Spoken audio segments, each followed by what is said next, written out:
अस्सलाम वालेकुम नाज़रीन, मैं हूं यम वाजिद। 7H न्यूज़ में आपका खैर मकदम है। अगर आप शादीशुदा हैं और खुशहाल ज़िंदगी गुजार रहे हैं तो कोई बात नहीं।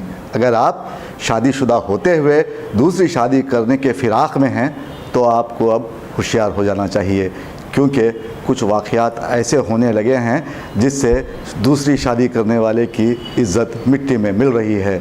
अगर आपको यकीन नहीं तो देखिए 7H की ये रिपोर्ट। हम यहाँ हमेशा से सुनते और देखते आए हैं कि लड़कियों के वालिदैन उनकी शादी ना होने की वजह से परेशान रहते हैं और गुज़रते वक्त के साथ साथ उनकी परेशानी मज़ीद बढ़ती ही रहती है। जब रिश्ता हो जाता है तो वालिदैन अपनी बेटी को खुशी खुशी उसके घर रवाना कर देते हैं। उसके बाद उनकी बेटी अपने शौहर के साथ रहती है। यहाँ कई ख़ानदान ऐसे भी हैं जो बरसों से खुशहाल हैं।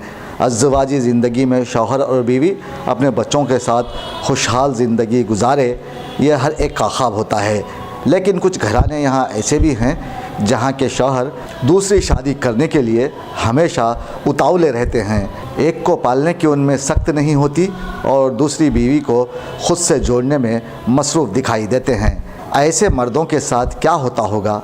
अगर इस बात से आप लाइल्म हैं तो हम आपको बताएंगे। ये वाक़या है शहर हैदराबाद के मीरपेट का।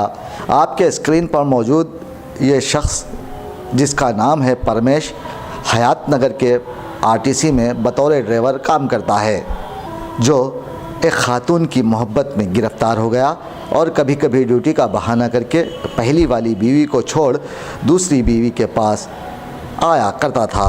जब आखिरी मर्तबा वो यहाँ आया तो उसकी पहली बीवी अपने अरकान ख़ानदान के साथ यहाँ आ पहुँची और उसे रंगे हाथों पकड़ लिया। आप देख सकते हैं कि उसने अपने शौहर की किस तरह धुलाई कर दी। हाथों और लातों से पीट पीट कर उसकी दुर्गत बना दी और वो चाहते हुए भी कुछ न कर सका। उसकी पहली बीवी नागा लक्ष्मी ने इल्ज़ाम आयद किया है कि उसने एक और शादी भी की है और उससे हमेशा झूठ बोलता है। परमेश ने अपनी बीवी से जूते खाकर मर्दों की इज्जत तो निकाल दी और सीधे पहुंच गया जेल।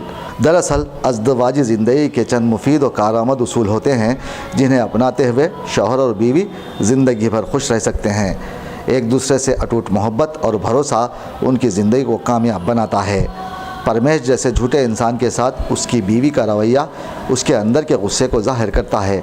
अब ऐसे शख्स पर यह शेर खूब जचता है, एक शादी तो ठीक है लेकिन 1 2 3 4 हद कर दी।